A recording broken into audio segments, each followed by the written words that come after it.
A chill wind rippled across the green fork as dusk bled violet over the river's braided channels, and the torches along the approach to the twins flickered into life one by one. Their wavering glow cast long staves of light across muddy banks and glistened on the mailed columns of the northern host. Horses stamped and snorted, bridles jingling in the half-dark, while banners of the direwolf sagged in the damp air beside the quartered arms of House Frey. At the head of the host, Robb Stark sat astride Grey Wind's rangy gray sibling, his mail hauberk glimmering faintly beneath a heavy surcoat. The young wolf's shoulders looked broader than the year before, but his face held the same winter-pale resolve that had steadied the men at the Whispering Wood and Oxcross. Now that grim poise was directed not at an enemy line, but at a pair of torchlit towers where drums beat out a ponderous welcome. Inside his breastplate, Robb felt his heart keeping time with those drums. Every measured thump seemed to echo against the iron truths he had learned in a year of war. Victories bought in blood were brittle things, alliances sharper than swords, and a king's word was the cornerstone of more realms than crownlands or keeps. He remembered the accusing set of his mother's mouth, when she warned him that the honor of a Stark was not made for barter. He remembered too the exhaustion in her eyes after she freed the Kingslayer, the terror that he might do worse than barter. There had been no quarrel that night, only the stark silence of fear and regret. Yet fear did not mend crossings, and regret did not shepherd an army across a raging river in flood. Words did. So Robb had written them, carefully, in a hand trained for sword hilts rather than quills, the ink blotting at each pause, while he wondered what Ned Stark would have said if he could have stood behind his son's shoulder. The letter went out with Sir Stevern Frey, an old man's courtesy, offering a king's apology and a king's pledge that Robb would wed Lord Walder's daughter Roslyn and restore what had been broken at Stone Mill. The reply came back swift as a crossbow bolt, larded with Frey demands, but harboring the slender hope of reconciliation. Hope enough to march the whole host toward the twins before autumn's first true frost locked the causeways in ice. Grey Wind padded at Robb's side now, hackles raised, but silent. The direwolf's yellow eyes glinted in the torchlight as the draft of timbers being hauled open sighed across the moat. Gate chains rattled. Iron portcullises groaned upward like giants waking from ancient dreams. Over it all crackled the nasal bark of Walder Frey's voice, thin as whipcord, floating down from a battlement gallery. "Enter, King in the North, and be not dismayed. Though if you break bread poorly, you'll find my hall less friendly than you wish." The old man's laughter followed, brittle and dry, but Robb bowed in the saddle nonetheless, icy courtesy for icy welcome. Within the vaulted span of the bridge hall, trestles crowded beneath tapestries woven in musty blues and browns. Lit braziers spat resinous smoke that mingled with scents of roast fowl, damp wool, and the river's chill. Freys of every branch aligned themselves like chessmen along the walls, squires with new-sprouted whiskers, matrons in dowdy lace, knights bearing hairlines as thin as their patience. Yet, among the sea of pale eyes and pointed chins, Roslyn Frey stood unmistakable. She was slight and willow-lithe in a gown of soft lilac, her dark hair braided with strands of Myrish silver. When their gazes touched, Robb found not the sly calculation he feared, but a tremulous kindness, as though she and all that throng alone understood that alliances were forged of flesh and feelings, as often as of parchment. Catelyn Stark stepped forward first, the weight of a mother's grief and hope balanced carefully in her poise. Steel-bright eyes flicked across the Frey host, measuring courtesy versus insult. She dipped her head to Lord Walder, courteous enough to keep swords sheathed, but no deeper. "You have our thanks for accepting us beneath your roof." Lord Walder's heavy brows twitched, ruined parchment folded over sly blue sparks. "I accepted a king once before and he rode off with a different bride. Let us pray his taste is steadier this time." A ripple of nervous laughter skittered through the assembled Freys. Robb swallowed what pride remained on his tongue, feeling its edge scrape bone. He took 3 strides to Roslyn's side, dropped on one knee and drew his sword. A naked blade laid flat across his palms. "Lady Roslyn," he said, the words ringing beneath the rafters, By this sword and by the blood of my house, I offer you my name, my faith, my crown, and all my victories to come. Will you share them freely and walk beside me as queen in the north? Nah. A hush fell deeper than the grave. Rosalind's cheeks flushed rose, but her voice did not tremble. I will, my lord. When she took the sword hilt, her fingers brushed his, warm as spring despite the draft. Grey Wind's throaty chuff rose approvingly, echoed by a ripple of murmurs through Robb's own bannermen. Great Umber thumped his fist on a shield. Maeg Mormont's one-eyed stare glistened with something like pride. On a platform behind them, Edmure Tully offered his nephew a strained smile, half guilty for the wife he had gained here where Robb now bargained his own fate. The wedding followed with speed that belied the age of its host. Septons summoned, vows exchanged beneath a carved weirwood arch, whose pale heart faces seemed to watch with wary blessing. Rosalind's hand in Robb's felt small but unafraid. Twin cups of sweet wine were raised, good father and good mother joining palms to seal the pact. Songs leapt skyward, some bawdy, some plaintive, and the harps played until smoke clung to every rafter. Frey daughters danced with northern squires. Karstark men laughed with Frey cousins over dice. Through it all, Lord Walder watched from his high seat, fingers drumming a nervous tattoo against age-spotted wood, as though each laugh cost him a coin he could not spare. Yet when the bedding came, Robb begged a private chamber, citing the modesty of his bride and the direwolf at his heel. Walder Frey yielded with a crooked grin. "Aye, take her quick or take her slow, so long as the seed sticks," and dismissed the revelers to their cups. Alone at last, in a tower bedchamber overlooking Black River water, Robb dismissed even Grey Wind, who stretched reluctantly on the landing like a silent sentinel. Candles hissed, while the new king and queen faced one another across a quilt embroidered with salmon and towers. "I know I am no courtly gallant," Robb began, unfastening the cloak at his shoulders, "but I swear I will keep you safe." Rosalind touched a fingertip to his lips. "I fear you may learn I am no courtly lady either, but I would stand beside you in snow or storm." She smiled then, a shy curving of her mouth that reminded Robb of the first thaw on the Wolfswood Lakes. And though grief for Jory Castle and Lord Rickard Karstark and all the other dead pressed cold upon him, warmth flickered in his chest. It was not the roaring furnace he once felt for a girl with gentle hands in River Run's sickroom, but a steadier ember. Duty could kindle its own fire. Outside the tower, night deepened. On River Run's distant ramparts, ravens shifted restlessly in their coops, sensing some subtle change in the shape of things. Southward, in Harrenhal's blasted halls, Roose Bolton tapped quills against melted stone, calculating futures that hinged upon a single Frey bride. And far in King's Landing, where bells tolled for nothing but ambition, Queen Cersei narrowed her green eyes at Varys' whisper that the northern wolf had found new teeth in the twins. She poured herself another cup of arbor gold, imagining iron crowns crushed beneath her heel, and wondered whether wolves knew how to swim rivers swollen with spring melt. Days passed beneath pale autumn suns. Robb's host lingered at the twins to rest its battered feet and refit broken mail. In that brief lull, alliances were hammered like sword steel. Black Walder Frey negotiated river tolls with Sir Brynden Tully. Sir Perwyn plotted joint patrols along the Trident with Galbart Glover. Even Lord Walder's prickliest brood, Walda the Fat, Oliver the Eager, found themselves plied with northern ale until suspicious smiles tugged at their freckled noses. Robb, meanwhile, spent dawns riding the parapets with Rosalind cloaked in sable beside him, her laughter featherlight against the river wind. They spoke of wolf packs and waterfowl, of Maester Luwin's stories, of songs she had never dared sing aloud.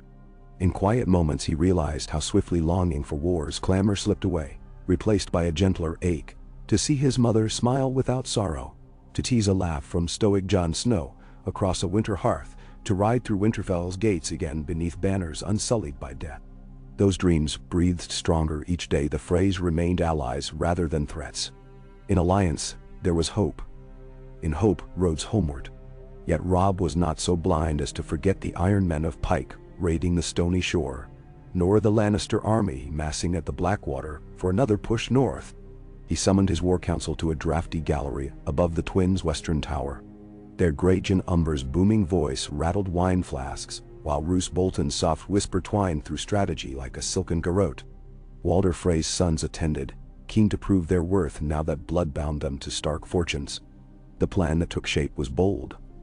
The northern host would travel by river galley down the Green Fork under Frey pilots, disembark near Fairmarket, and strike east to Harry Lannister supply lines while Sir Edmure held Riverrun. Greywater Watch would rise from the swamps to snap at Jaime's rear should he attempt another siege. A war fought on many fronts by wolves unseen.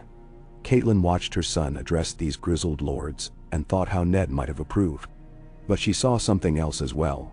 A quiet-voiced girl standing just behind Robb's shoulder, offering no counsel yet lending strength by the angle of her posture, the steady line of her jaw. Rosalind Frey was slight as a swallow, yet the young wolf's hand brushed hers whenever maps were rolled or wine cups passed, and the spark that leapt between them reminded Catelyn of the girl she herself had been. Red-haired Catelyn Tully, whose fingers once trembled when a brooding Northman took her measure beneath a godswood tree.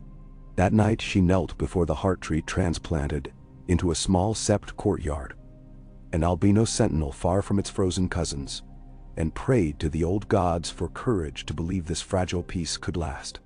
For if it failed, the price would be blood not just of warriors but of children and queens, and all the hopes stitched into wedding gowns. Autumn's mid-sun climbed sluggishly when the barges cast off. River fog wreathed decks in ghostly coils. The creak of ropes, the snap of sails filled the dawn hush. On the leading galley Robb stood at the prow, with Rosalind at his side, and Grey Wind crouched between them. As the twins receded, banners drooped against masts, figures dwindled on parapets, until Lord Walder's crook-backed silhouette was no more than a ragged beak against the gray sky. Still, the old man's shrewd words rang in Robb's mind. An alliance holds like a chain, boy. Every link hammered strong or the bridge falls. Robb gripped Rosalind's hand, feeling the slender bones beneath her sleeve, and hoped he had learned to smith hearts as well as swords. Downstream the Green Fork widened, its waters churning with autumn runoff. Men labored at oars, while leather buckets baled spray from the bilges. Yet spirits remained high. There was a camaraderie here born less of victory than of the promise that victory could serve more than vengeance.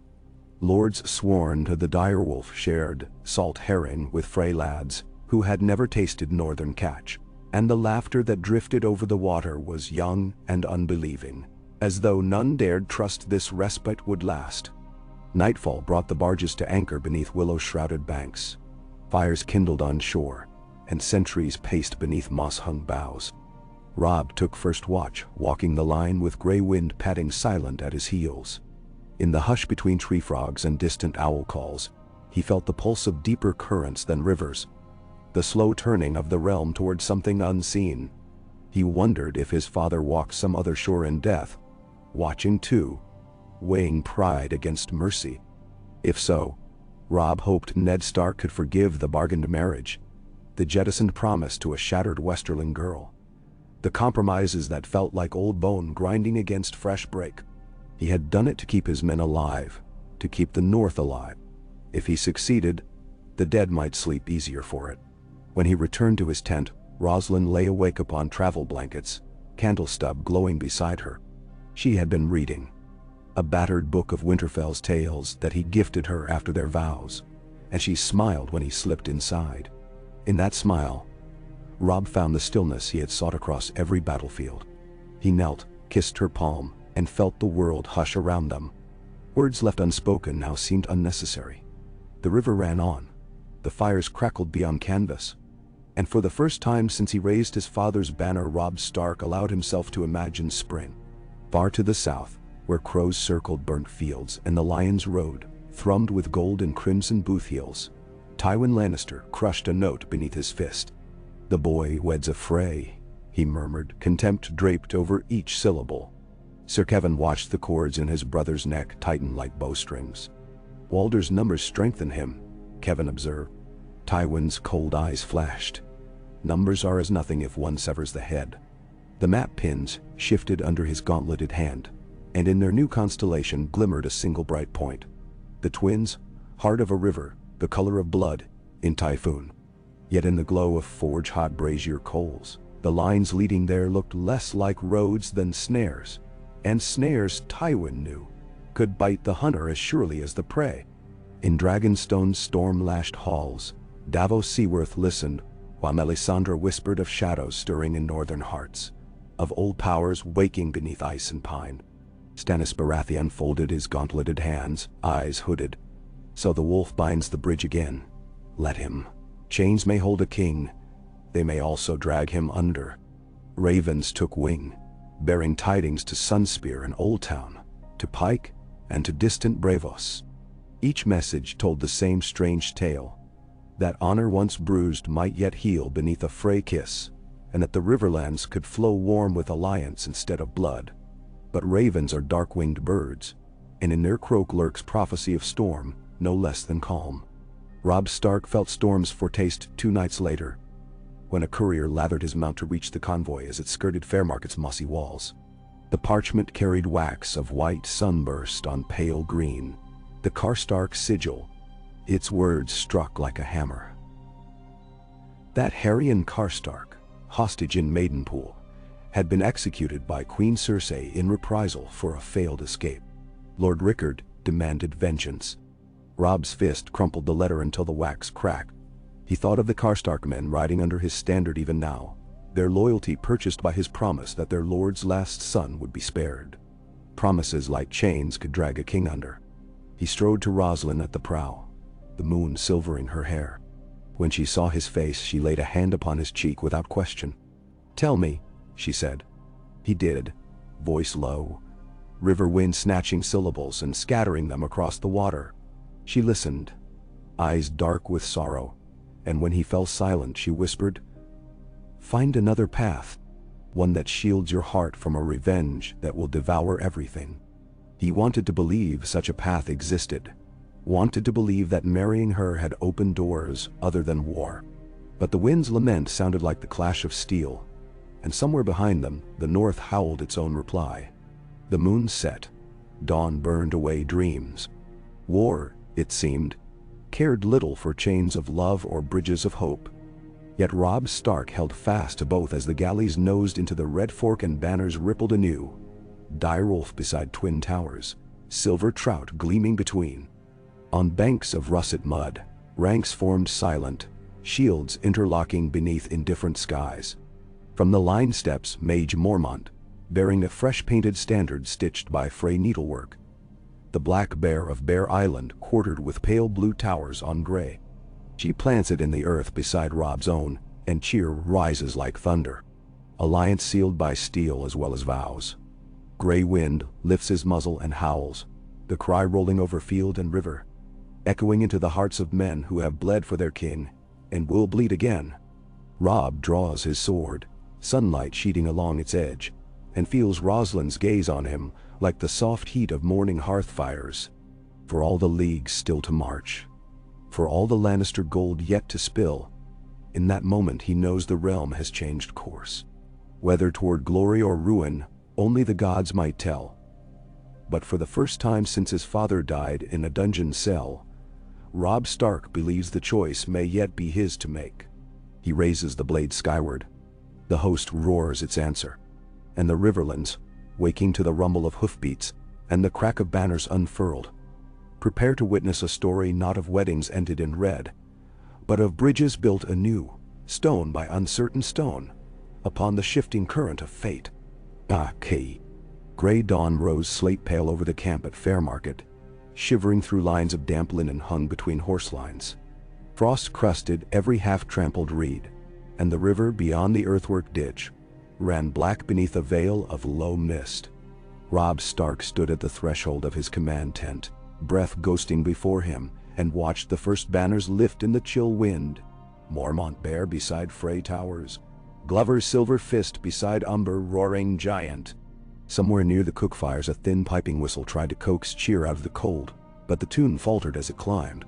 5 days' march from the twins, and the host already felt winter's claw.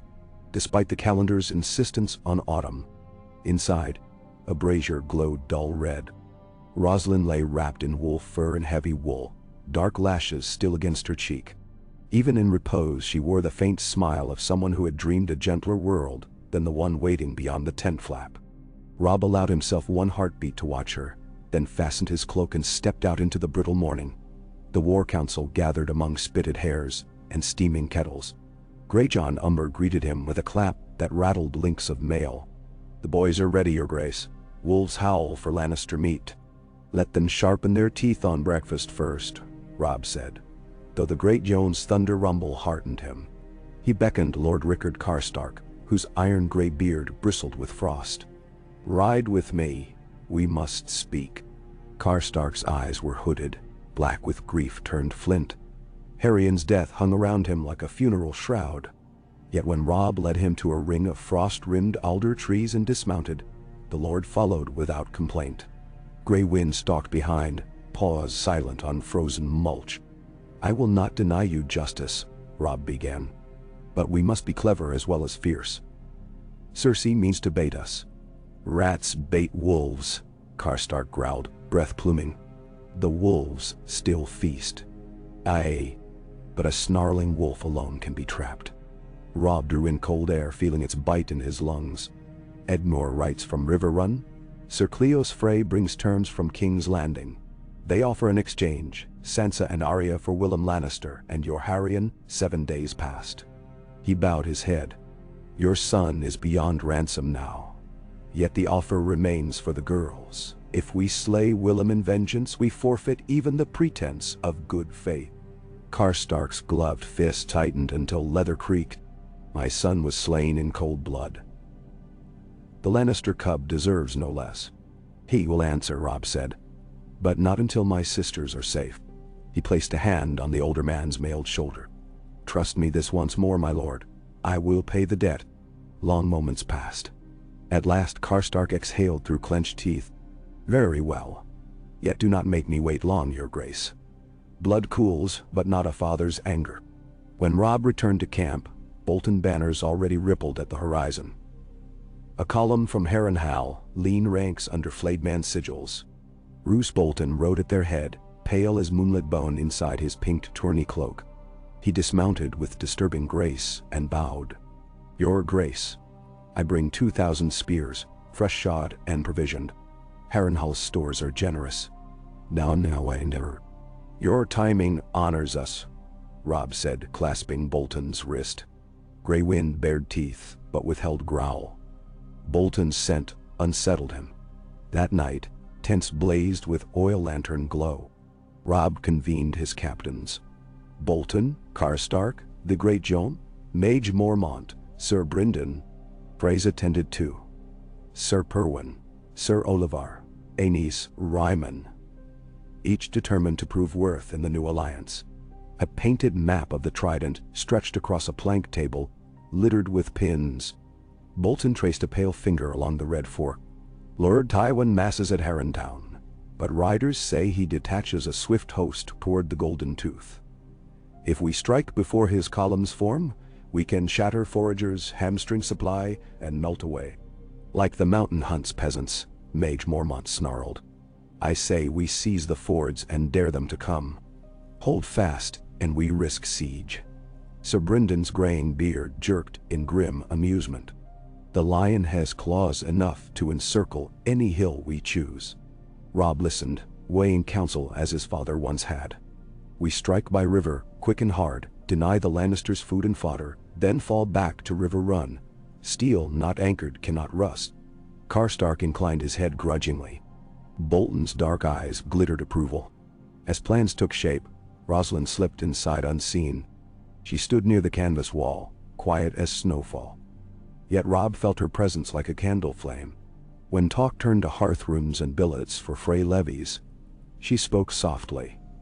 "My sisters know the gullies near Pink Maiden where Berrywine Creek floods. There are willows broad enough to hide 100 men. Use them." "Not in that." Freys glanced at one another. Oliver smiled. Greatjon roared laughter. The Queen of the North slips knives into the map and slapped his thigh. Rosalind's cheeks colored, but Robb met her gaze with pride. When council adjourned, Bolton lingered. A wise match, Your Grace. Walder Frey's unpredictable, but daughters cleave closer than grandsires. Let us hope, Robb said. Bolton's mouth curved in ghost of a smile. Hope, yes. And vigilance. He bowed and vanished into night. 3 days later, the river rang with the clash of steel. Robb's outriders, led by Black Walder Frey and Jory Castle's cousin Daemon, cut down a Lannister foraging screen near Wayfarer's Rest. Smoke curled from pillaged grain carts. Red-cloaked corpses bled into muddy ruts. From the hill crest, Robb watched orange tongues devour oats meant for siege engines and felt harsh joy. Each torch flung into a wagon was a blow against the Golden Lion. But war's coin has 2 faces. A raven from Riverrun bore tidings of dread. Sir Cleos Frey was slain on the King's Road. Killed, the parchment said, by brigands unknown. The escort that carried Sansa and Arya vanished with him. Of the girls, no trace. Catelyn's hands shook as she read. If they are lost. She looked at Robb, eyes bright with horror. He felt the world tilt beneath his feet.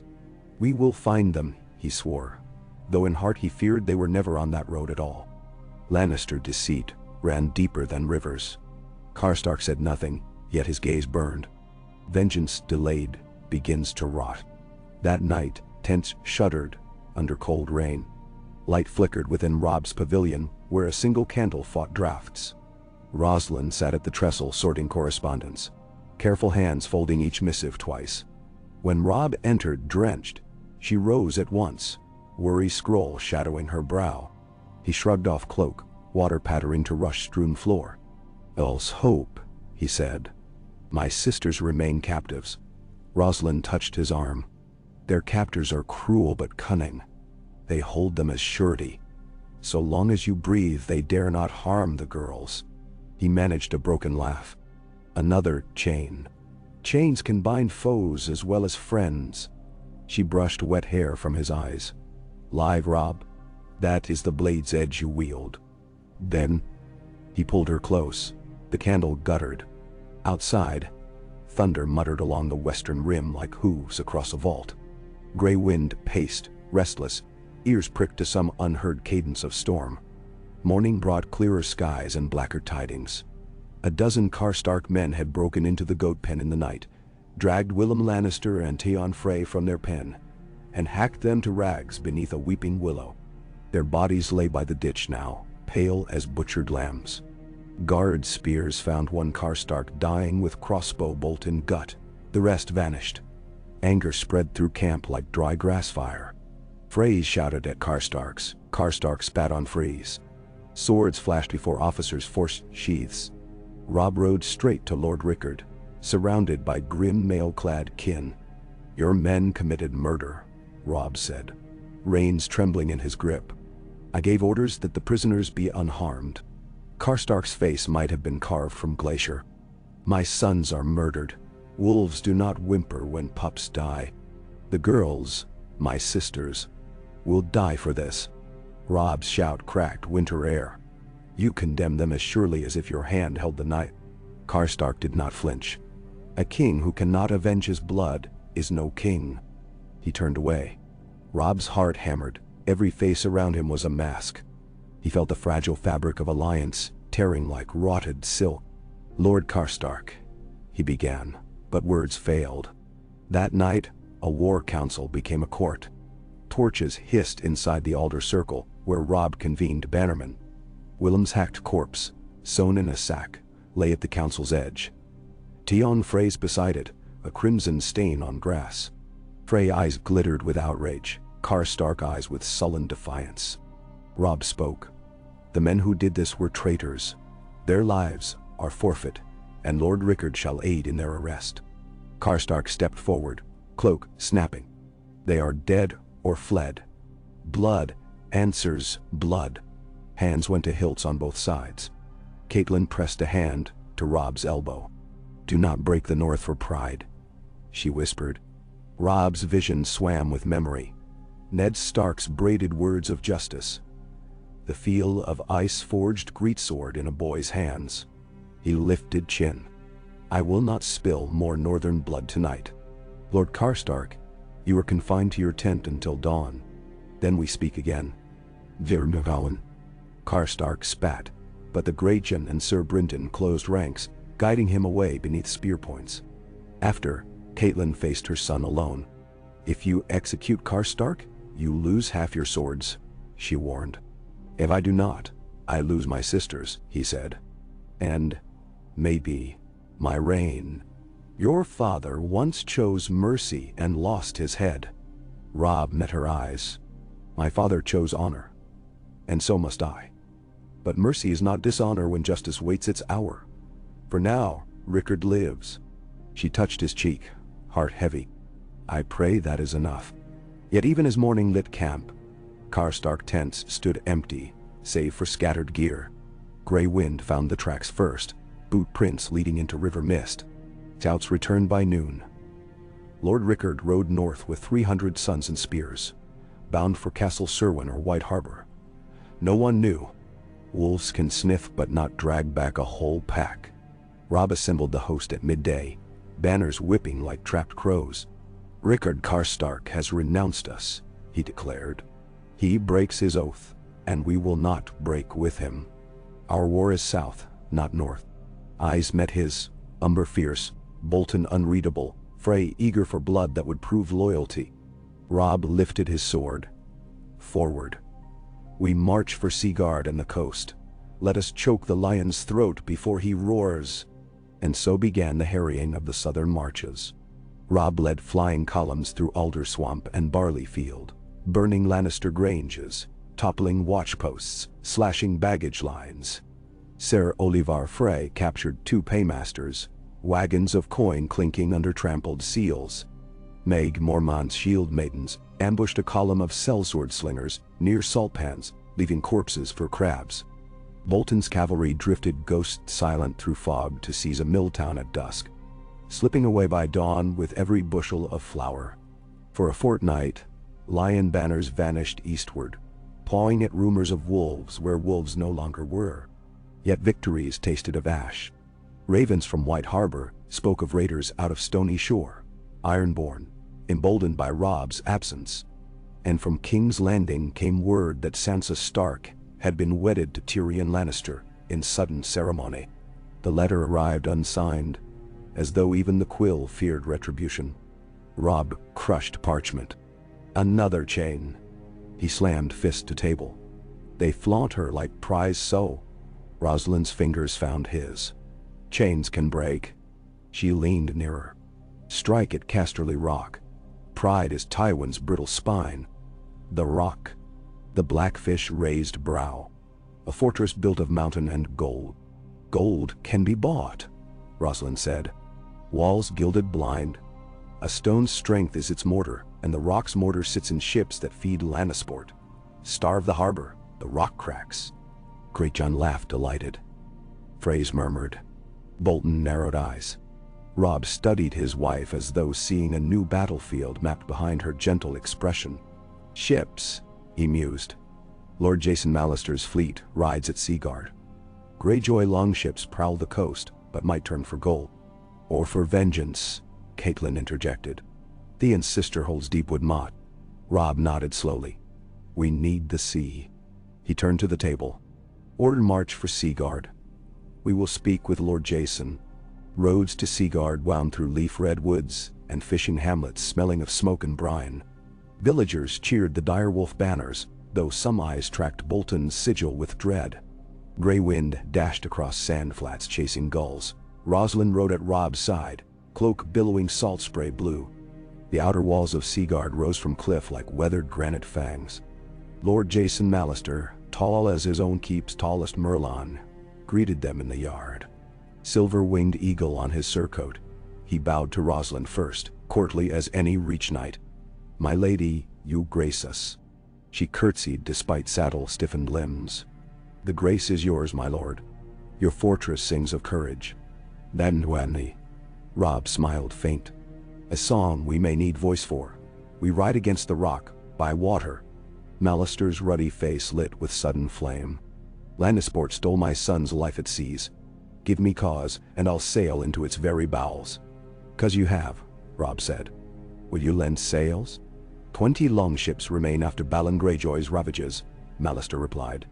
"Yet with coin and carpenters I can raise more." He glanced toward the tide-stained breakwater. "A fortnight to refit, another to crew." Robb clasped wrist.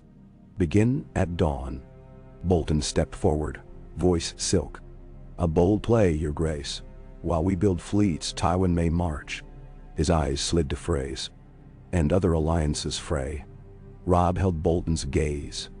"Then we glue them with victory." He turned to his bannerman. The army splits. Bolton rides to Harrenhal, holds the Trident crossings. Freys and Glovers raid gold trains west of the Blackwater. The Great Young Mage and I take the fleet south round Cape Kraken. Umber roared approval. Bolton bowed.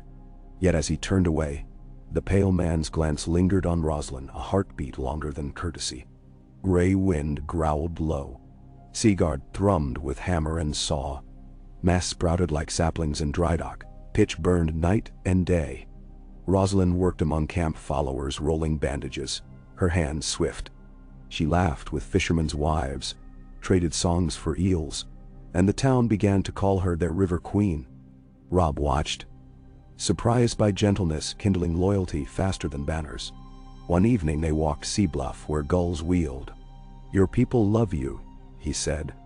"They love the hope you carry," she replied, weaving fingers through his. "I'm only the ribbon tied to the torch." "Not ribbon. Fire." He drew her close. "You burn through fog." She touched his cheek. "Then let us set the rock ablaze." A fortnight later, 23 longships slipped from Seaguard under new-stitched sails. A ragged fleet, but determined. At dawn as tide turned, gulls shrieked overhead and the army cheered. Catelyn stood beside Robb on the quay. "The sea is treacherous," she warned. "So is land." He kissed her brow. "Tell Edmure to hold River Run at any cost." "I will." Her voice was steady though eyes shone. "Bring my daughters home." He clasped her hands once, then boarded the Pride of Seaguard. Roslin followed, cloak snapping sea spray. Grey wind leapt aboard, tail lashing. Oars dipped. Sails bellied.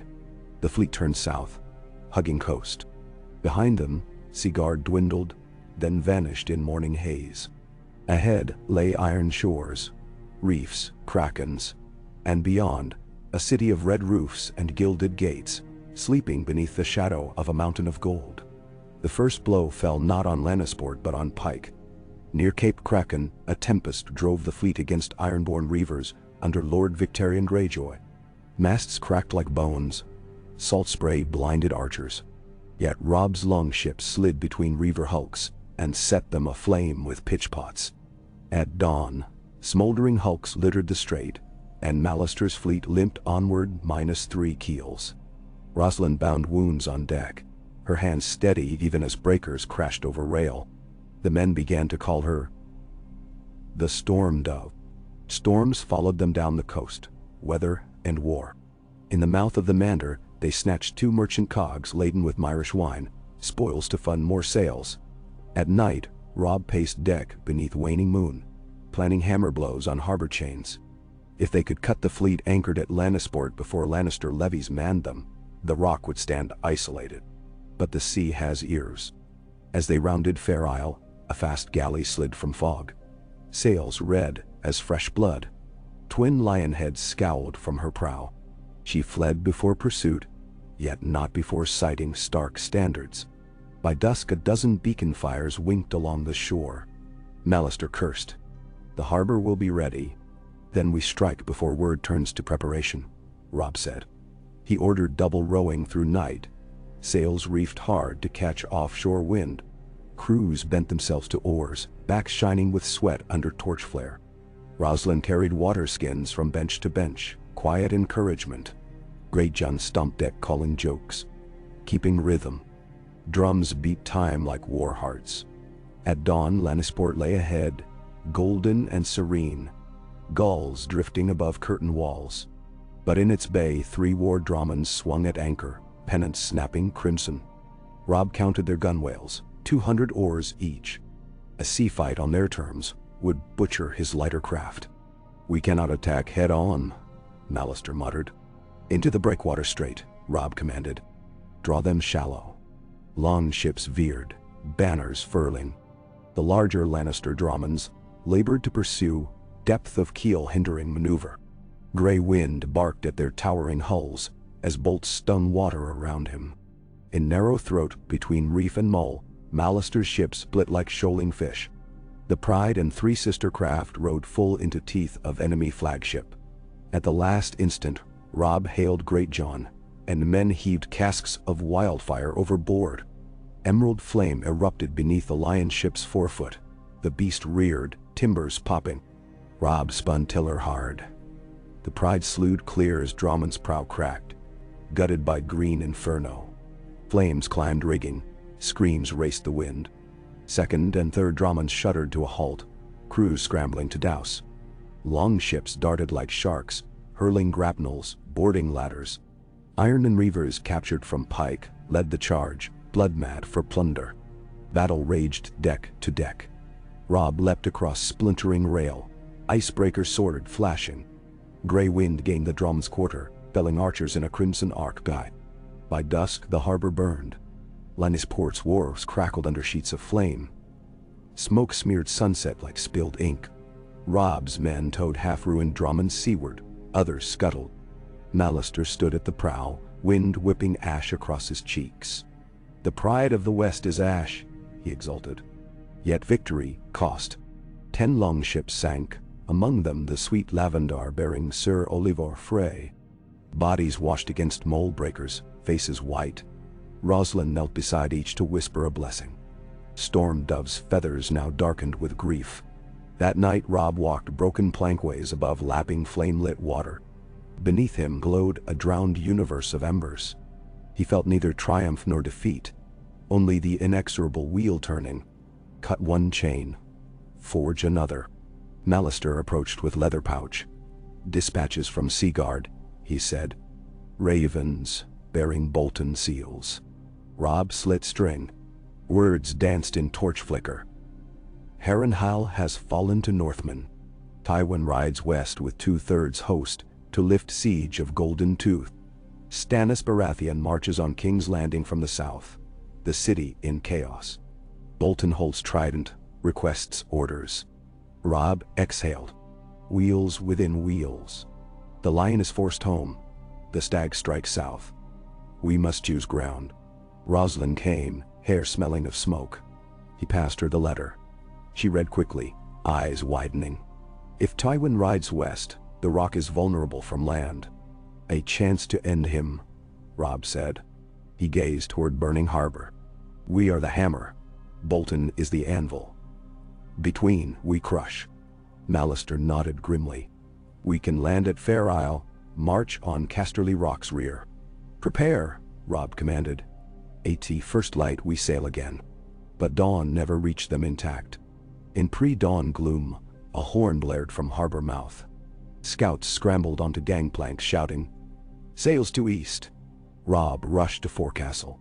Against gray horizon loomed a forest of mast, 20, 40 more. Each bearing upright banners quartered crimson and gold. A new Lannister fleet, summoned perhaps from old Volantis or bought of Lysini coin, drawn by beacon smoke. Mallister cursed, fingers whitening on rail. Too many. Robb's mind whirled. Run them north. He turned to deck. Cut anchors. But south wind died. Oars alone could not outrun pursuit. Lannister galleys approached in crescent. Their flagship, taller still than charred hull behind Robb, bore twin golden lions for figurehead. Eyes set with topaz. Trumpets screamed. Flights of quarrels darkened sky. "Brace!" Robb roared. Shields rose, bolts clattered. The Pride listed, a shaft protruding from mast. Roslin stood by helm, teeth gritted. Fire catapults thumped on enemy deck. Pots arced, bursting green amid longships. The sea whipped a boiling emerald in patches. Screams rent air. Robb glimpsed Mallister's flagship engulfed. Masts wreathed in wildfire. He had one tool left: audacity. "Straight at them," he shouted. Oars dug, driving Pride toward belly of flagship. Lannister archers steadied crossbows, quarrels rained. Steel grated bone. A bolt pierced Robb's pauldron, glanced off collar. Pain lanced, but he fought on. Distance shrank. At 50 yards, Robb seized a ballista bolt wrapped in pitch-soaked cloth. Rosalind struck flint. Flame flared. Together they rammed the bolt into onboard Scorpion. Robb sighted, loosed. Like a fiery spear, it tore across wavetops, struck flagship's siege tower at waterline. Tarred planks burst, fire crawling. Yet still, it came, ramming crest, slicing spray. Impact thundered. Pride's prow shattered, Robb flung forward. Water swallowed him, icy claws gripping. He broke surface amid wreckage, hearing roar of battle above. Gray wind streaked through waves to his side, teeth gripping cloak, dragging him toward drifting spar. He clung, coughing brine. Flames lit night, false dawn green. Through spray, he saw Rosalind clambering onto enemy deck, half-cloak smoldering. She wielded a boarding axe, face set in calm fury. A Lannister mariner lunged. She sidestepped, pivoted, buried blade in his shoulder. Robb sucked air ragged and pulled himself onto spar, heart hammering at sight. A rope ladder dangled from flagship's ravaged quarter.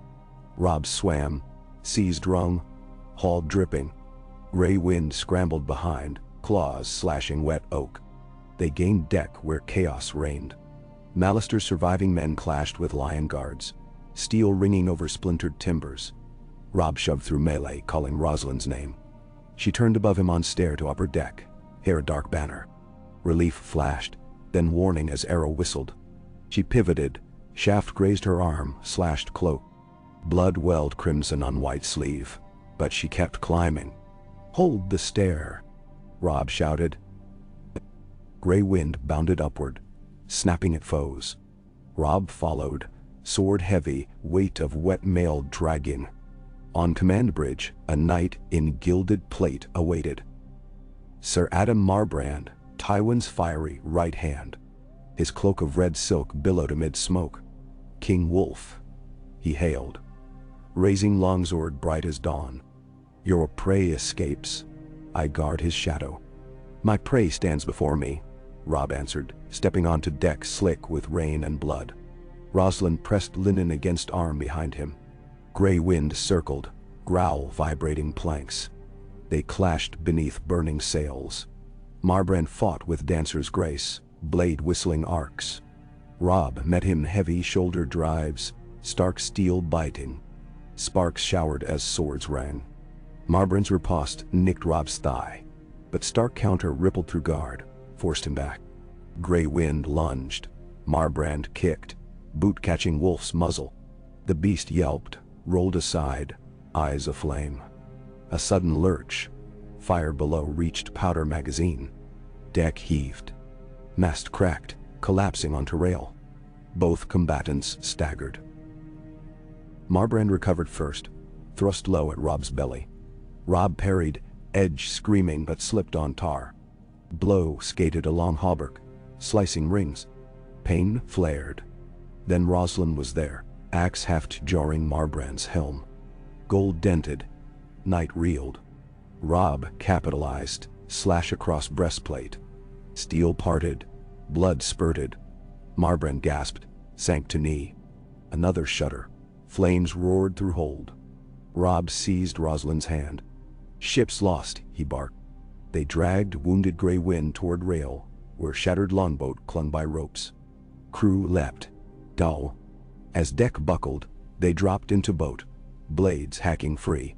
Hull of flagship split, spouting green fire. The sea swallowed her with a hiss like 1,000 serpents. Boat tossed amid wreckage and flame. Survivors hauled oars, pulling clear. Dawn crept over horizon, pale and cold. Behind, Lannisport harbor burned still, 2 fleets ruined. Remaining Lannister galleys withdrew seaward, captains fearing wildfire slick. Dot. Robb sat amid thwarts, Rosalind's bleeding arm cradled. He tore strip of cloak for bandage. Her lips curved, faint. "Chains break," she whispered. He brushed soot from her cheek. "But wheels keep turning." Around them, scattered longboats converged. Greatjohn's booming shout carried across waves. "The Rock will hear this thunder." Mallister, singed but alive, raised broken sword in salute, yet cost weighed heavy. Half their strength lost, many banners drowned. The war at sea finished, the war on land loomed. Robb stared toward cliffs, where Casterly Rock towered beyond haze, immense, ancient, unmoved by flame or tide.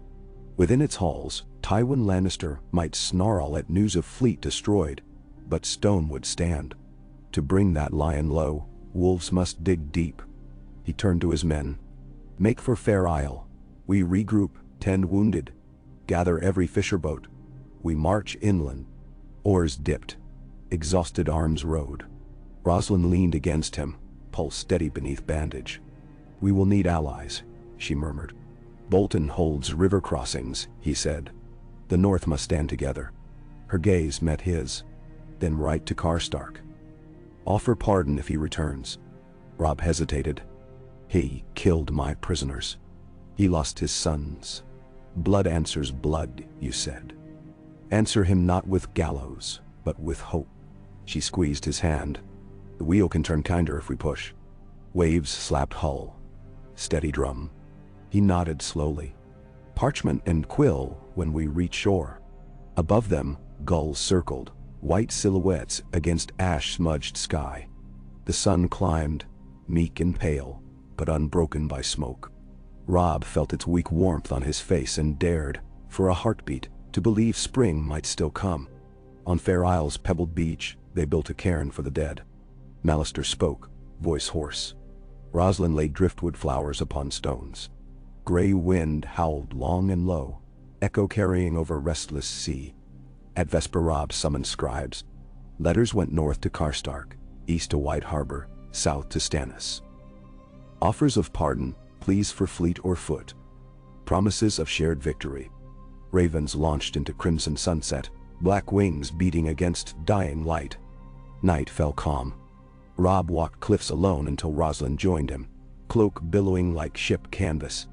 Below, waves gnawed rock patient as siege engines. "We lost half our fleet," he said. "We broke the lion's jaws," she answered. "The rest of him still roars, but cannot bite as hard." He took her hand. "Will it ever end?" "Wars end," she said. "Love remains. That is our kingdom." He kissed her salt-tasted lips, felt exhaustion lift for one moment. "Tomorrow," he whispered. "Tomorrow," she echoed, gaze steady on distant rock. But tomorrow brought Raven from River Run. Joffrey Baratheon was dead, poisoned at his own wedding. King's Landing in turmoil, Cersei frantic, Tywin recalled at once. Stannis besieged the city's seaward walls. And amid chaos, Sandor Clegane fled with a girl said to be Arya Stark. Robb read the scroll twice. Fate twisted like river current. He turned to assembled lords upon grassy bluff. "The lion bleeds. We march east, not west. To King's Landing. Bring my sister home. End this war." Cheers rose, muddled with groans of weary men. Yet hope ignited anew. Bolton's Raven arrived next sunset. Harrenhal holds firm, but Frey scouts report Karstark moving south again under Black Banner, perhaps to rejoin. Good fortune. Robb smiled at Rosalind across council fire. "Your letter finds its mark." She inclined her head, eyes reflecting flame. Preparations began. Smiths hammered spearheads from plundered gold. Cooks boiled seaweed broth for lean bellies. The host would march at dawn, Fair Isle to Crackclaw Point by swift cogs, then overland through stormlands ravaged by stag and lion alike. A long road, but a final one perhaps. That night Robb walked cliff path, gray wind loping ahead. Stars emerged, shy pinpricks. He whispered a promise to each. To bring sisters home, to seat Rosalind in Winterfell's hall, to plant weirwoods anew across burnt fields. Hope, chained and unchained. From shadow stepped Roose Bolton. "Your Grace," he intoned softly. A word. Robb signaled Grey Wind to heel. but the beast growled, fur bristling. Bolton's pale eyes glimmered. "A wound?" Robb asked, noting crimson speck on Bolton's sleeve. "A scratch only," Bolton murmured. "Sea fights are untidy." He produced parchment. A message intercepted from Lord Tywin to Walder Frey. It reached Harrenhal too late to forward. Robb took it. Seal broken, script elegant. Offer of lordship and riverlands if Frey withdraws support and delivers the Stark King. Robb felt cold spread from chest outward. Bolton's voice silky. "It seems the lion seeks new claws." Robb's jaw tightened. "Frey will refuse. Walder values our alliance." "Most assuredly." Bolton bowed. "Yet trust is armor easily pierced." He glided back into darkness. Grey wind snarled after him until Robb laid calming hand. He crumpled Tywin's letter, tossed into sea wind. Let the lion's words drown.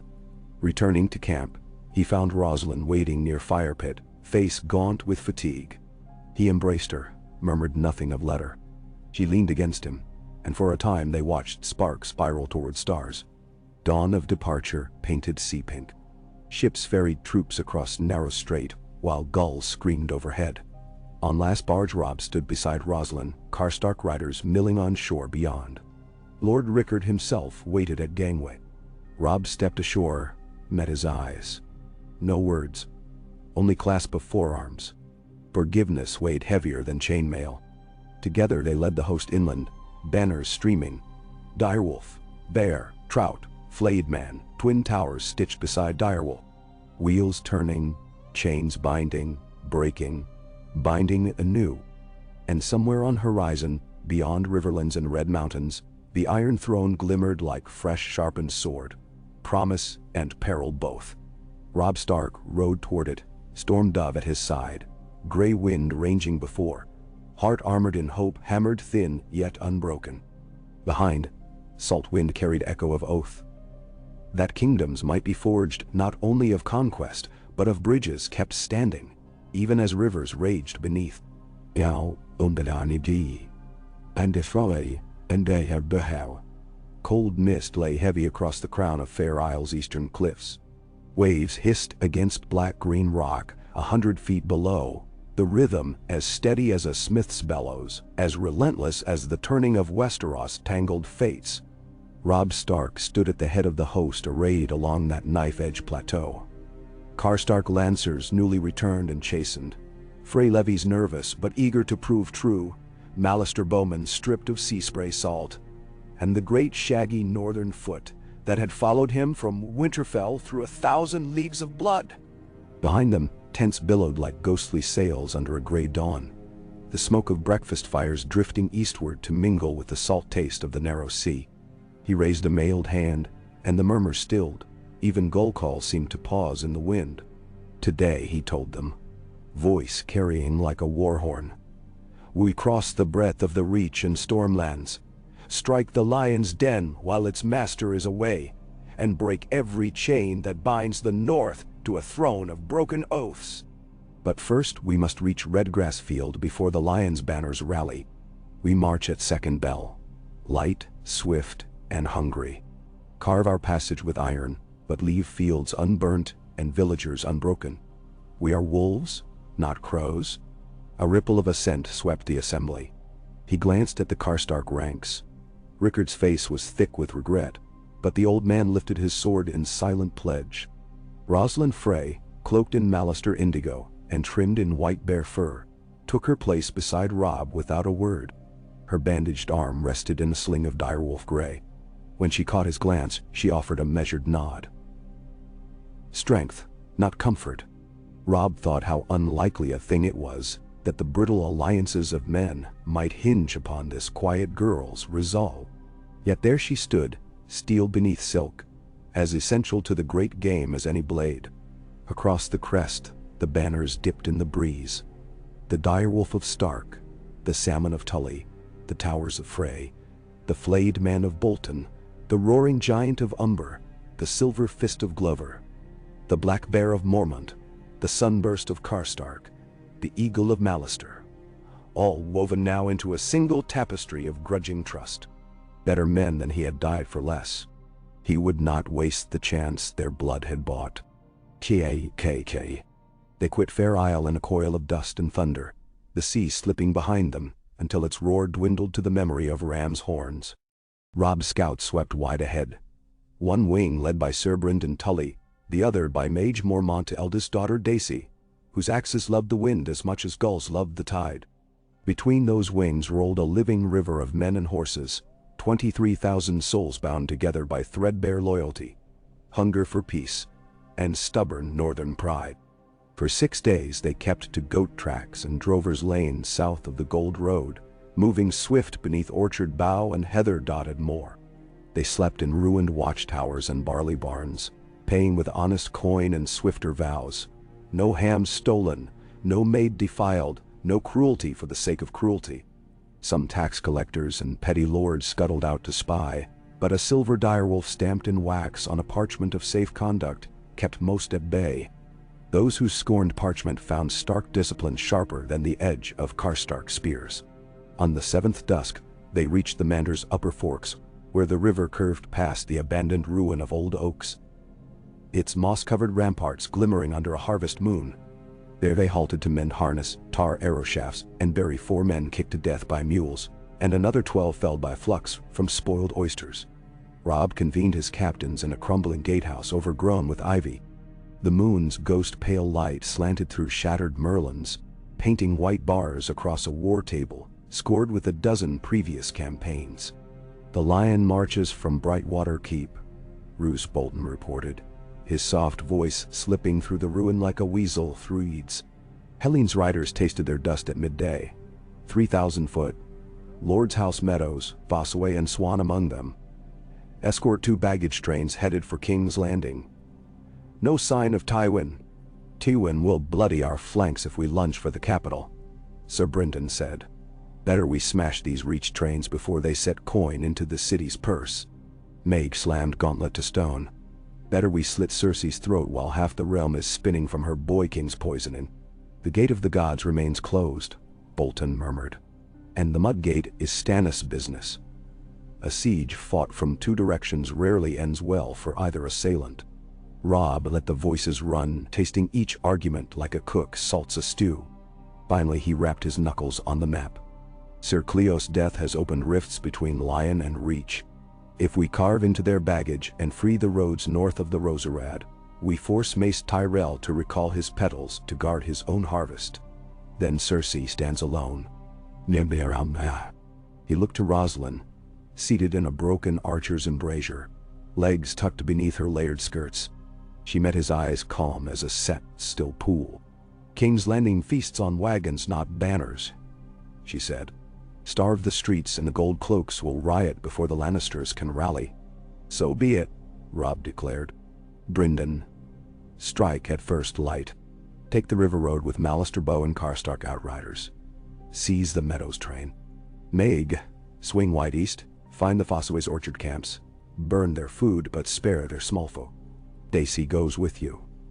"Dined." Bolton inclined his head. "And I. Harrenhal remains yours. Hold the crossings.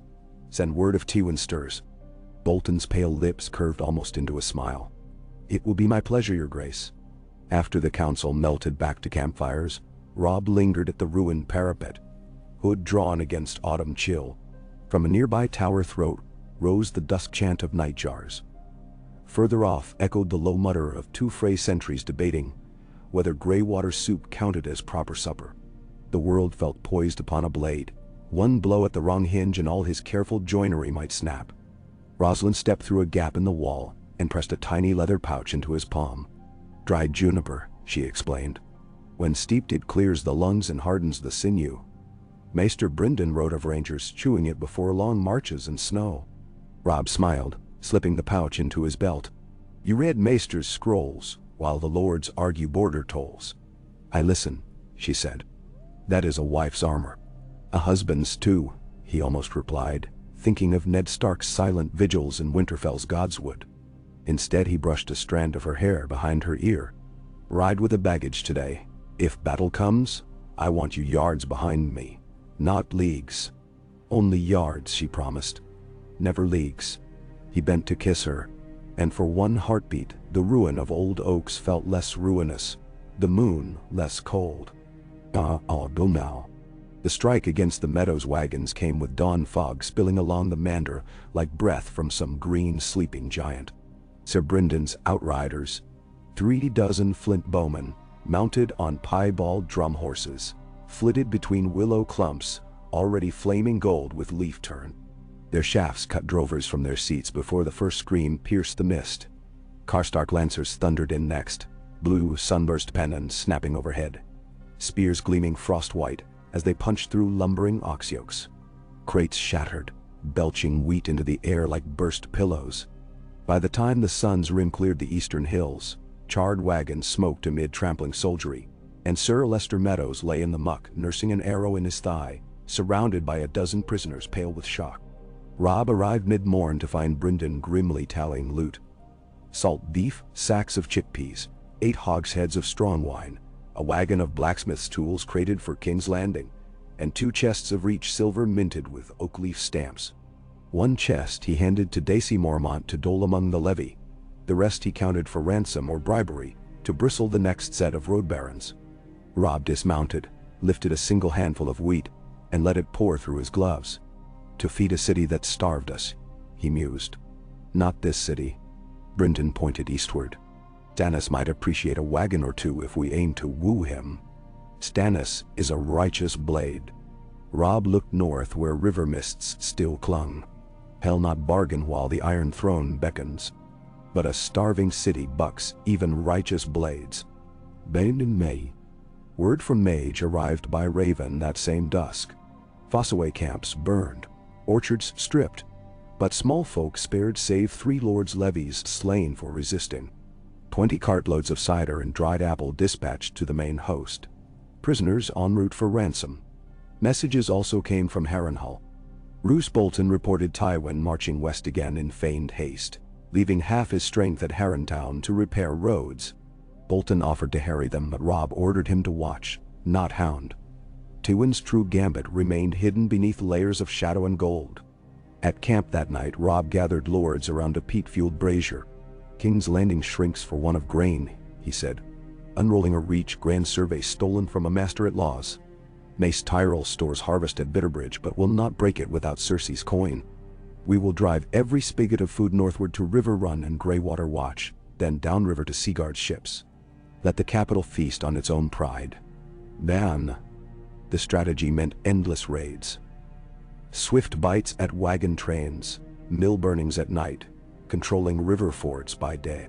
Robb split the host into 3 wolf packs. He would lead the center, 8,000 strong, across the Lily Road toward Dawn Forest, destroying bridges behind them.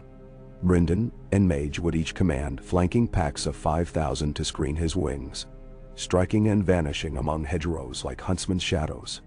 Karstark men marched with Bryndon, Frey's with Mage, to keep both sides honest. Bolton, the silent warden, remained at Harrenhal with 700 heavies and 300 arbalesters, the keystone of northern supply. Rosalind stitched new signal flags. 1 black direwolf for night attacks, 1 white for mercy parley, and 1 crimson flaring at corners for supply wagons captured. When she finished, she hung them to dry by the king's fire. The camp called them the Dove's Pennants, claiming the scent of her lavender ribbon sewed into each. Weeks blurred into a whirling dance of smoke, steel, and dust. The wolfpack scattered the Tyrell advance guard at Appleton, harrowed the Swan men through the rain-swollen Sorg stream, and crushed a Valemead mercenary band who had ridden south seeking coin. Wheat sheaves rotted by the roadside as drovers abandoned their oxen to the crows. Spices meant for the capital found their casks split wide, saffron swirling like sunrise across puddles of blood. When village bailiffs pleaded for sparing what little remained, Rosalind's white banner fluttered overhead, and Frey quartermasters left coins in their stead, true silver, stamped with the direwolf's howl. Rumors sprouted in King's Landing like mushrooms in a crypt. Some said the young wolf walked unseen on moonless nights, his direwolf in the shape of a man devouring bakeries. Others claimed northern sorcerers had cursed the harvest, so baker's dough rose dead and gray like whites. Gold cloaks patrolled lime-washed streets, clutching spears in sweaty hands, but bread riots still flared. Cersei scrawled furious letters, but couriers vanished southwest of Bitterbridge. Her last hope was Tywin, yet Tywin found himself dancing to wolves' flutes. His foraging columns harassed so constantly that half his baggage had to guard the other half. Stannis, encamped outside the Blackwater's ruined gate towers, watched the city's turmoil with basilisk green eyes. When the second frost of winter nipped the tents, he offered his men double rations to keep them from deserting to any side bearing bread. Melisandre of Ashai, blessed cauldrons of food in the name of the Red God. Some whispered the stew smelled of ash, but the men ate all the same. And through it all, Sandor Clegane carried Arya Stark east through the woods along the Trident, trading half-truths and curses. At an inn near Maidenpool, the girl slipped from his camp and chased whispers of her brother marching south. By dawn, the hound found only hoofprints and a crudely carved wolf figurine left upon ashes of the inn's hearth. He cursed the gods, the Starks, and the folly of children, then turned south himself, drawn by rumors of sellsword work, under a knight named Sir Daron Caron. Early winter flurries dusted the high meadows above Tumbleton, where Robb's vanguard clashed with Sir Balon Swan's remnant outriders. The battle was brief and brutal. Karstark lances crushed the Swan V-shaped wedge. Mallister bowmen feathered their retreat across a frozen ford.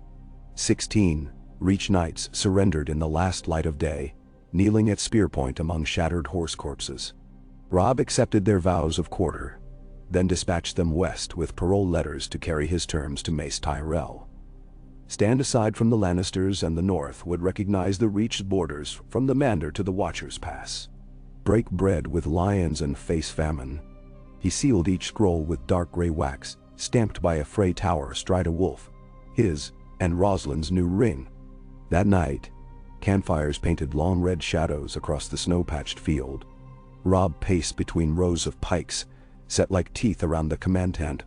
Inside, Roslyn rested on a straw pallet, her arm nearly healed, but her cheeks drawn after days, on a jolting saddle. She watched him through canvas, eyes glinting golden by fire flicker. "Come in," she whispered when he paused. He ducked through the flap and squatted at her side. A cup of willow bark tea steamed on a small brazier. She offered it. He drank, grimacing at its bitterness. "Willow for pain?" he asked. "For fever," she corrected. "I heard one of the Karstark drummers coughing blood." He rubbed his forehead. "The flux again. The quartermasters think a tainted barrel came with the first Meadows wagon. I'll order every cask burned come morning." "Man." Her fingers toyed with his sleeve. "You cannot burn hunger itself." "No, but we can feed it promises." He exhaled, weary. "The Reach will not join us. Tyrell pride is as thick as their hedges.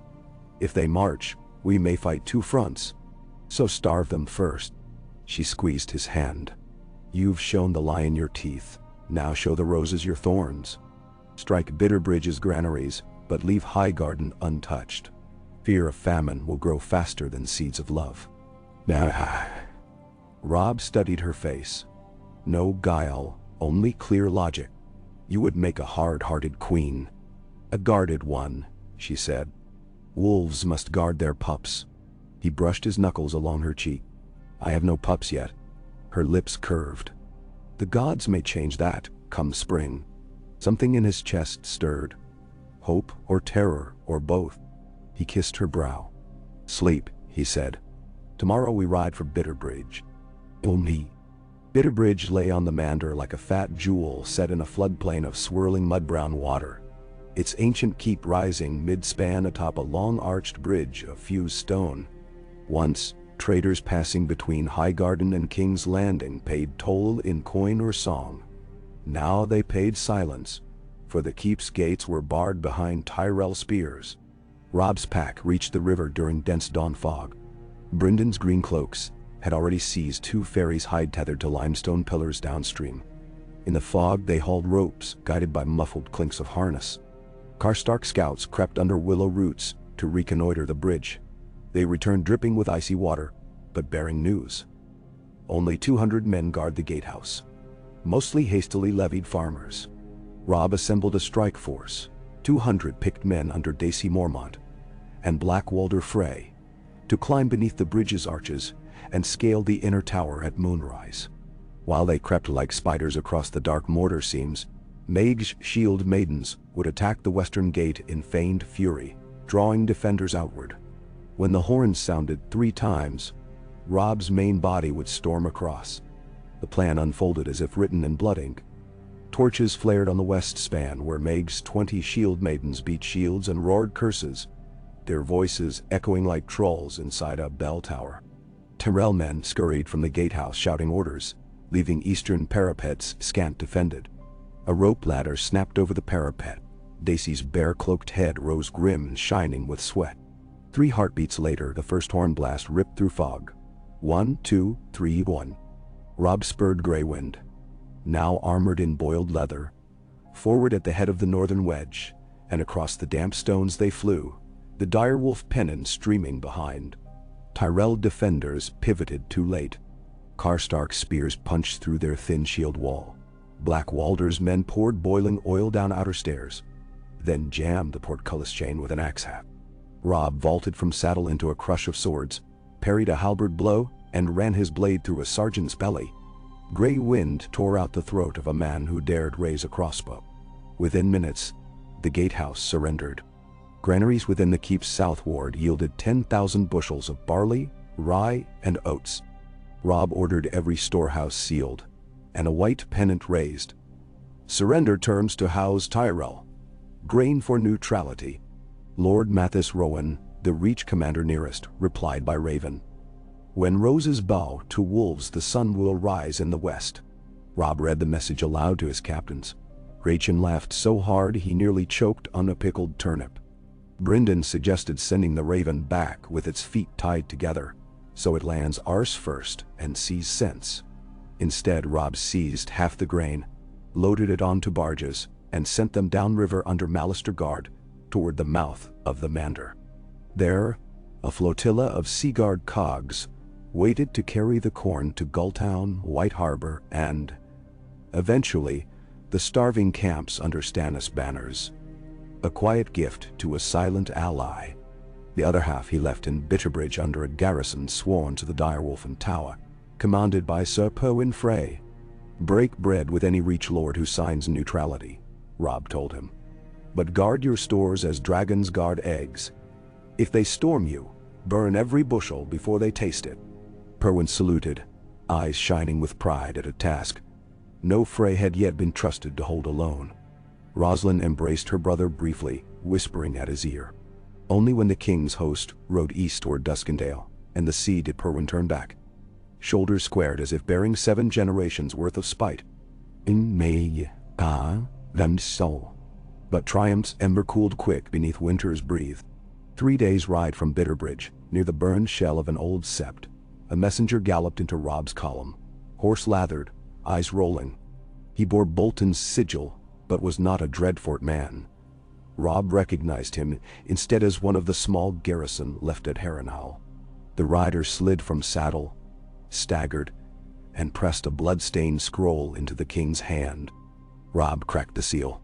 Words blurred in first reading, but their fire scalded the blood behind his eyes. Casterly Rock stands open. The lion returns to his den. Harrenhal is lost. The flayed man no longer flies upon its walls. No signature, no witness. Only the mark of the Bolton scratched like a tear in the parchment's lower corner. Across the road, Greyjohn threw back his shaggy head and cursed. Maeg Mormont stalked forward, face carved of granite. Rosalind took the scroll, read it twice, then handed it to Brynden, her lips pressed paper thin. Bolton betrayed us, Brynden growled. No other meaning. He opened the gates from within and joined Tywin's march west. He could be dead, Robb countered, though the taste of ash filled his mouth. Someone else wrote his seal, or forced his maester's hand. Or he bathed in blood as his forebears, Maege snarled. Bloody Bolton will vesk in filth. Robb turned a slow circle, gaze sweeping his captains. Fear crackled like frost across dead leaves, Mistrust smoldered like peat. The alliances knitted together with Roslin's careful stitching now frayed at one pull of crimson thread. He closed eyes, sought winter calm. When he opened them the king stood, not the boy. Bolton's fate is unknown, he said. True or false? Harrenhal's fall leaves Tywin free to muster east, perhaps ride north while our backs turn south. We must decide our path tonight. Roslin stepped beside him, cloak whipping in the chilled wind. Her voice carried neither fear nor pleading, only clarity. Ride on King's Landing, she said. Take the city, seize its stores and fleets. When Tywin comes, face him behind walls, not in fields of his choosing. Brynden frowned. Stannis' camp strangles the city's south flank. Then join him, Roslin answered. Offer grain, banners, and the girl he yet lacks, Sansa Stark. Tyrion's wedding is a farce while Lord Father marches. Save her and Stannis sees the Seven's justice in you. No. Maeg grunted approval. Greyjohn cracked knuckles. But Robb felt the weight of ghosts. Renly's shade hovering over Stannis' siege lines. Ned Stark's honorable specter urging caution where politics rotted the soul. Still, he knew Roslin's logic was iron hard. The North could not outrun Tywin forever. Better to meet him where his own gold had been melted into the bells and balustrades of the Red Keep. He drew his sword, the edges nicked from 100 skirmishes. Point raised skyward, he spoke. We march for Duskendale, take the King's Road down the Rose Road's ruins, and strike the walls of King's Landing before the next moon wanes. Karstark will guard our rear. Mage secures Holt to watch Tywin's western pass. Brynden leads vanguard to test Stannis' lines. No man rides alone. No woman left unguarded. Grain train moves with center host. We burn no feet. Swords lifted, clanging like hail on steel. The roar of thousands echoed through birch stands bare as bones. Robb turned to Roslin, storm dove with frost-kissed lashes, and felt again that spark of something fierce and tender, a thing perhaps stronger than crowns or keeps. He sheathed his blade. 5 hours rest, he ordered. 8 first light we break the last chains. Run again, Kai. The road to Duskendale wound through country once rich with vineyards, now ragged with fugitive vines tangled around charcoal-blackened trellises. Little birds flitted through frost-burnt branches. Larger ones, crows and gulls from the bay, picked at carts left half-sunken in mud. Robb's host moved in tight columns. Scouts no more than arrow flight ahead, for fear of Bolton knives or lion claws striking from hedgerows. On the third evening, they topped a low ridge and found the town smoking under a waning moon.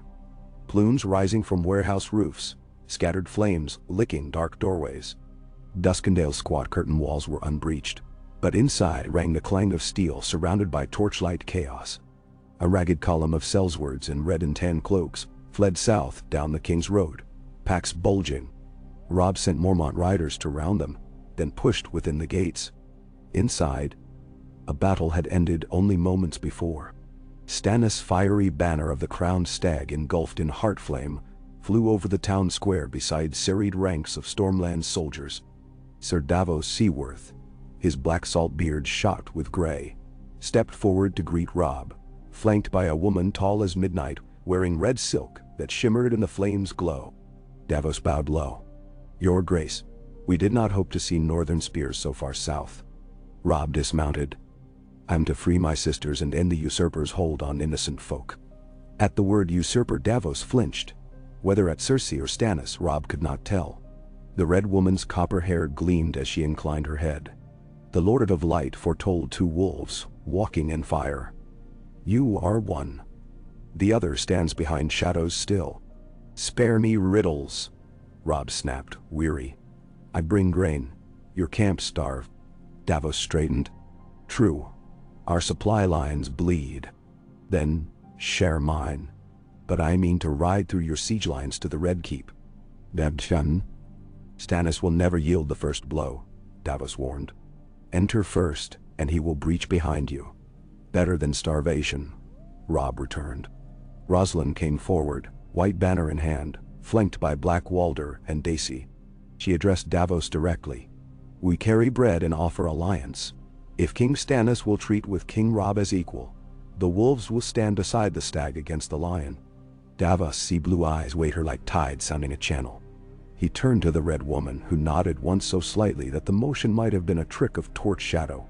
"Come to the king's pavilion," Davos said. "Mwake. Awan Chapayas." Stannis' tent was plain brown canvas, stretched taut over iron stakes. The only ornament within was a cracked stone table shaped like Westeros map. Wax drippings marked castle emblems. A dozen figurines stood where watchers had left them. Baratheon stags, Lannister lions, Tyrell roses, Targaryen dragons, and 2 new wolves carved crudely of ashwood. Stannis brooded over the board in black boiled leather studded with golden studs. His jaw worked as if chewing old grievances into cud. When Robb and Roslin entered, he raised his eyes, pale, hard, rimmed red from sleeplessness. "No kneeling," he grunted. "We are both kings until one of us is proven elsewise." Robb inclined his head. "I'd come to propose that proof upon the Lannisters. You raid wagons, but not strongholds. Harrenhal fell while you hunted barley." Stannis thumped a finger on the lion figurine near Blackwater Bay. "Tywin's banner now flies above the trident again." "I bleed him slower than siege," Robb replied. "I offer grain." "Grain?" Stannis' mouth twisted. "True victory comes not by bread but by righteous claim." Roslin stepped forward. "My lord, hunger is the ally of chaos. Feed the streets and they will open gates." Davos murmured agreement, but Stannis' gaze pinned her. "You are Walder Frey's daughter who wedded the boy who broke a vow." "I am Queen of the North," she said. "And one chain you speak of is a girl inside the Red Keep. My husband's sister forced to wear lion skin. Release her, and the North's honor stands unbreakable before your claim." "Mency." Stannis' knuckles whitened. "Honor?" Ned Stark's honor held him blind to bastardy and cost him his head. Robb stiffened. Roslin touched his wrist. "Honor tempered by mercy can be a sword no male defends against," she said. Silence coiled between the 3 sovereigns. Davos shifted uneasily. Melisandre's eyes seemed to glow like coals stoked from within. Finally Stannis exhaled sharp. "We share a foe. For now. I will accept your stores. We will enter the city together. But if the lion falls and the Iron Throne remains empty, know this. I am the rightful king. By law and by flame. I will not bow." "Men." Robb held his gaze. "I fight for the North's freedom, not the crown of the South. Name yourself King of the Andals and the First Men. My people choose no liege beyond the wall of ice. But if you swear never to march north of Moat Cailin without invitation, we will stand aside." Stannis' brows drew low, his voice rasped.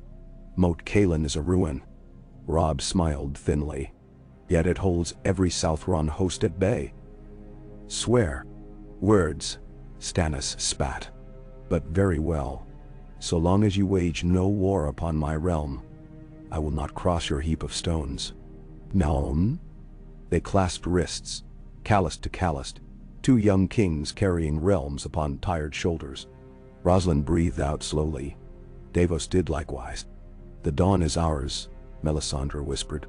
Her gaze lingered on Robb, then on Roslin's womb, as if seeing through layers to the faint spark of life that might or might not be kindled there. She smiled, mysterious as the night. "AK." 5 days later, with pale winter sun sliding behind the ruined towers of the Blackwater, a joint host of northern spears and Stormland's infantry advanced across the charred plain where wildfire had once turned water to green hell. Ramshackle trebuchets built from Bitterbridge timbers flung barrel stones at the city's crumbling mud-brick bastions. Gold cloaks on the ramparts, reduced now to ragged companies of starving men, sent half-hearted flights of arrows that fell short, more often than not. Inside the city, bread riots had turned to cannibal frenzy. Cersei barred herself within Maegor's holdfast, the crowned skull of her son still lying in state beneath a blanket of dried roses. His reforged Valyrian steel circlet already rusting where spilled wine had etched the metal. She sent frantic ravens north. But Tywin marched west still. Her last hope rested in the sellsword company promised double pay, but they defected to Stannis at first volley. By dawn of the 7th day, the northern white banner fluttered above the battered king's gate, soon joined by the crowned stag crowned with flames. Robb rode through smoke-clogged streets alongside Stannis, Grayson, and Davos. Gray wind swept ahead, snapping at fleeing looters and scattering rats fat on human meat. Civilians knelt at doorways, gaunt faces wonderstruck at the sight of two kings side by side. Within the Red Keep, the last redoubts surrendered without a fight. Sir Mountbatten Moore opened the maiden vault. Inside, Tyrion Lannister lay bruised and stripped of armor, while Sansa Stark knelt behind him, hands red from binding dwarfish wounds. She looked up as Robb strode in, hope flaring so bright her blue eyes seemed almost violet in the torchlight. She ran to him. He folded her into his arms, grief and joy smoldering in equal measure. "Sansa," he murmured against her hair. "You're safe now." She trembled. "Tyrion saved me from Joffrey's men," she whispered. "Swore I would not bleed for their whims." "He's no monster, Robb." Robb glanced at the dwarf who sat, propped against a column, lips split, yet eyes sardonic as ever. Tyrion inclined his head drolly. "Her Grace exaggerates. I am monstrous where drink is concerned, but I draw the line at vagabonds with knives." "Gensher." Robb stepped forward, hand on sword. Stannis entered behind, Melisandre's shadow streaming like spilled ink. "Lord Tyrion," Stannis intoned, "you stand accused of harboring false sovereigns." Tyrion snorted, spitting blood. "Oh, I harbor many things. Self-pity, indigestion, a questionable sense of humor. Kings, they come and go." Robb raised a hand. "Bind his wounds, place him under guard in the Tower of the Hand. He will face trial before both realms." He turned to Sansa. "Do you consent?" She met his gaze, then looked at Tyrion with something akin to gratitude. "I do." Stannis' mouth tightened, but he said nothing. Melisandre whispered, "The small man's flame flickers, but has not burned its last." Davos eyed her warily. Down in Flea Bottom, Rosalind stood with Dacey and Black Walder, overseeing grain wagons distributing bread to teetering lines of small folk. She directed each cart to a different quarter, ordering that the old and young be fed first. When a cluster of starving boys fought over a crust, she knelt and tore off equal pieces, pressing each into bare hands. The older ones stared in wonder, the younger burst into tears. Above them, the white dove pennant fluttered. The words "Feed Hope," "Starve Fear" stitched in old tongue along its edge. Kai-ka. Yet even as bread baked anew in King's Landing ovens, a heavier wheel turned far beyond the city's smoking skyline. In the western hills, Tywin Lannister stood before massive oak doors of his ancestral hall. A raven perched on mailed fist. Its message told of a capital lost and a daughter besieged in her fortress of grief. Ice-rimed wind cut across the rocky promontory, rattling the banners over Casterly Rock's gate. Tywin tore the parchment in two, crushed the halves, and let them scatter on the wind. "Send word to Walder Frey," he told Sir Cavan by his side, voice hoarse with winter dust. "Promise triple the price. He will answer." Sir Cavan hesitated. "Walder's daughter is queen in the north now, bound to Stark honor." Tywin's stare cut stone. "Gold cuts honor. Find the vein and strike." Dimnumni. As the raven flapped into the gathering dusk, the lion reached for his sword belt. "Okay." In the Red Keep's godswood beneath skeletal branches of a southern weirwood transplanted in long-ago dynasties, Robb Stark knelt beside Rosalind. Sansa stood opposite, her hands folded. Between them, a small pond reflected the sky's winter steels and silvers. The city below groaned with the birth pangs of new order. Merchants reopening stalls, starving soldiers laying down arms, red priests chanting over rooftops, and 1,000 conspiracies itching in the shadows. Robb spoke softly. "A war ends, another begins. But tonight I have my sister, my queen, and my conscience whole." Rosalind placed her hand upon his. "Chains break," she said. "Wheels turn. But bridges endure if tended." Sansa smiled faint. "I once thought the songs of knights and ladies foolish. Yet you built a song of bridges with steel and mercy. Robb looked up through the leafless branches to the pale glimmer of stars emerging. Somewhere beyond sight yet close as breath, the souls of dead kin watched. Ned and Catelyn's father Hostine, who loved the whispering reeds, Beth Castle and Talisa Major, and little Bran and Rickon, living or dead only the gods knew. He whispered their names like a prayer. "Listen," Rosalind said. A hush fell. Only the distant lapping of river on quay stones answered. But beneath that, barely a sigh, the stillness of winter's edge carried a promise. Of snow melting, of wolf pups born, of fields plowed by hands once bred for war.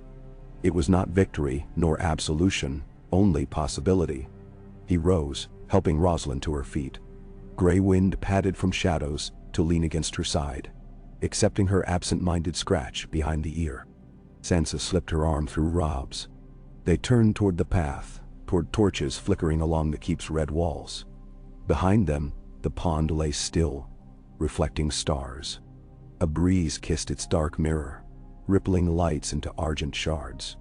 Above, the weirwood's pale trunk seemed almost to breathe, sap pulsing like a heartbeat, as if the old gods themselves felt the world turning and dared, at last, to hope.